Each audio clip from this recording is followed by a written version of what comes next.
અમદાવાદ મહાનગરપાલિકાની 11 કમિટીના ચેરમેન અને ડેપ્યુટી ચેરમેનના નામોની જાહેરાત થઈ ચૂકી છે।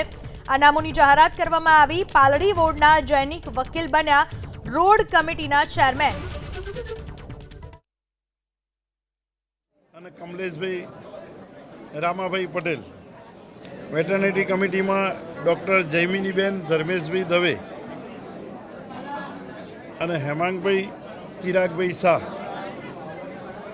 વાડીલાલ સારાભાઈ કમિટીમાં રાજેશભાઈ પ્રહલાદભાઈ ઠાકોર, અમિતભાઈ વિનોદચંદ્ર પરમાર, નીતાબેન દીપકભાઈ દેસાઈ, ગિરીશભાઈ વણઝારા અને ડૉક્ટર હેમંતભાઈ ભટ્ટ ખાડિયાના છે।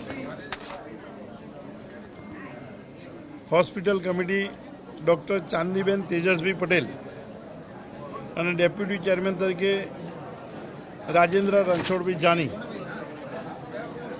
જીતેન્દ્રભાઈ ખાચરિયા સ્ટેડિયમ વોર્ડના કાઉન્સિલર છે, એમની રિક્રિએશન કમિટીમાં જવાબદારી આપી છે ચેરમેન તરીકેની। અને રેખાબેન ભાવેશભાઈ દેસાઈ અમરેવાડીના છે, એમની ડેપ્યુટી ચેરમેન તરીકે। ભાગ્યેશભાઈ રજનીકાંતભાઈ પટેલ ટાઉન પ્લાનિંગ અને એસ્ટેટ કમિટીના ચેરમેન તરીકેની એમની નિયુક્તિ કરવામાં આવી છે। અને દિવ્યાબેન નિકુંજકુમાર ખાખી એ નરોડાના છે।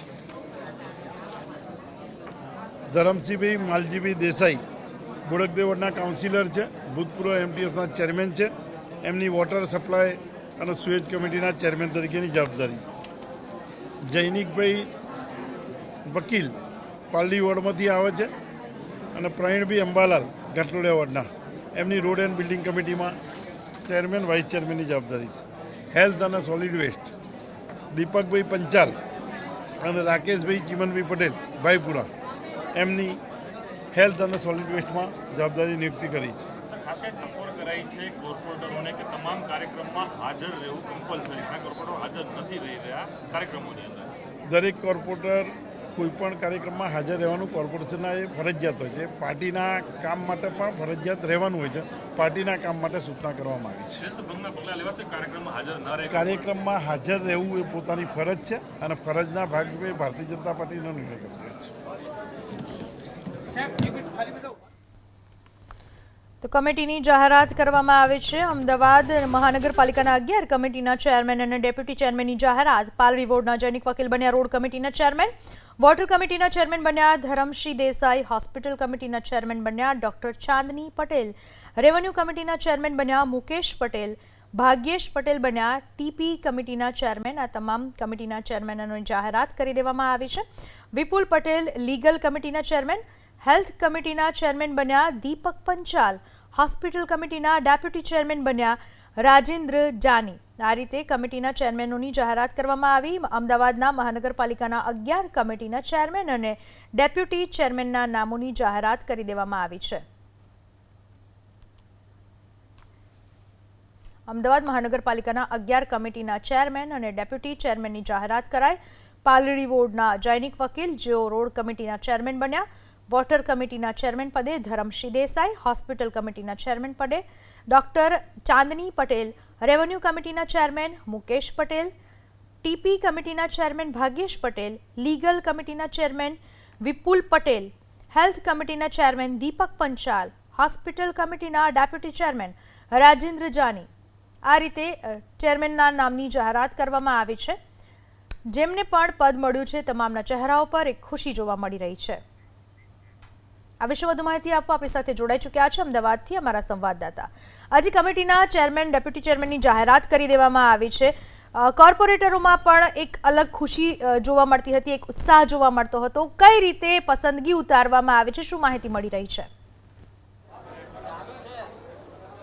જુઓ, 3 ટર્મ અથવા 2 ટર્મ જૂના કોર્પોરેટરો છે તે તમામ લોકોને મહત્વના ખાતા છે તે સોંપવામાં આવ્યા છે। રોડ કમિટીના ચેરમેન અને વોટર કમિટીના ચેરમેન છે તેના તરીકે રોડ કમિટીના ચેરમેનમાં જૈનિક વકીલ અને વોટર કમિટીના ચેરમેન છે તેમાં ધરમસિંહભાઈ દેસાઈ છે, તેમની જાહેરાત કરવામાં આવી છે। ભાગ્યેશ પટેલ છે જોધપુર વોર્ડના, જેઓ પ્રથમ વખત ચૂંટણી લડ્યા હતા, તેમને પણ કમિટીમાં સ્થાન આપવામાં આવેલું છે। તેમની સાથે વાત કરશું। ભાગ્યેશભાઈ, પહેલી ટર્મ તમારી એક ટર્મ લડેલા હતા, વચ્ચે બ્રેક આવ્યો, ફરી વખત આપને કોર્પોરેશનમાં ટિકિટ આપવામાં આવી। કઈ કમિટી તમને સોંપવામાં આવી છે અને કયા પ્રકારે આપની કામગીરી રહેશે? મને ટાઉન પ્લાનિંગ કમિટીની જવાબદારી સોંપવામાં આવી છે। ટાઉન પ્લાનિંગ રિલેટેડ જે પણ અમદાવાદ મ્યુનિસિપલ કોર્પોરેશનમાં એને લગતા કામો હશે તેના ઉપર અમે વિસ્તૃતથી કામ કરીશું અને આવનાર દિવસોમાં કોમનવેલ્થ ઓલિમ્પિક પણ આવી રહ્યું છે તો એને લગતા જે પણ ટાઉન પ્લાનિંગમાં જવાબદારીવાળા કામો આવશે તો અમે એમને સંપૂર્ણ રીતે નિભાવીશું. અન્ય બે કમિટીના ચેરમેન છે તે પણ અહીંયા આગળ જોવા મળી રહ્યા છે, દર્શનભાઈ શાહ અને દીપકભાઈ પંચાલ. તેમની સાથે પણ વાત કરશું. દીપકભાઈ કઈ કમિટીના ચેરમેન તરીકે તમને નિયુક્તિ કરવામાં આવી છે? લક્ષ્યાંક કયા પ્રકારનું રહેશે? તેની સાથે આગામી દિવસોમાં ચોમાસું પણ આવી રહ્યું છે, કઈ રીતના ઉપયોગી રહેશે? બસ હેલ્થ વિભાગમાં મને બનાવવામાં આવ્યો છે. પાર્ટીનો ખૂબ ખૂબ આભાર, મોવડી મંડળનો ખૂબ ખૂબ આભાર. અને જે કામો અત્યારે ચાલુ છે ચોમાસાને લઈને પણ એ બધા કામો સત્વરે પૂરા થાય એવો મારો પ્રયત્ન રહેશે. દીપકભાઈ પંચાલ જેમને હેલ્થ કમિટી તરીકે સ્થાન આપવામાં આવ્યું છે, પરાગભાઈ નાયક જેમને એએમટીએસ કમિટી, પરાગભાઈ એક મિનિટ, એએમટીએસ કમિટીમાં સ્થાન મળ્યું છે, લક્ષ્યાંક કયા પ્રકારનું રહેશે અને અત્યારે આપ આવ્યા છો કયા પ્રકારે આપણે એએમટીએસમાં જે ખોટ ચાલી રહી છે તેમ બહાર લાવી?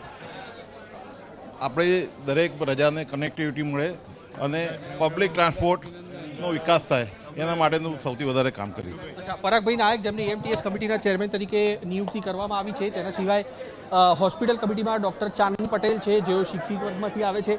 આપને પણ સ્થાન અહીંયા આગળ આપવામાં આવેલું છે, કઈ કમિટીમાં નિમણૂક કરવામાં આવેલી છે? ક્રિએશન અને પેલું હેરિટેજ કલ્ચરમાં આપ્યું છે. અચ્છા સાહેબ, કારણ કે રિક્રિએશન કમિટી છે અને કોર્પોરેશન પર લક્ષ્યાંક મોટું છે, મિશન 5 મિલિયન ટ્રી છે, તેની સાથે અલગ અલગ વૃક્ષોને લઈને જે સમયાંતરે ફરિયાદો આવતી હોય છે, આપણું લક્ષ્યાંક કયા પ્રકારનું રહેવાનું છે?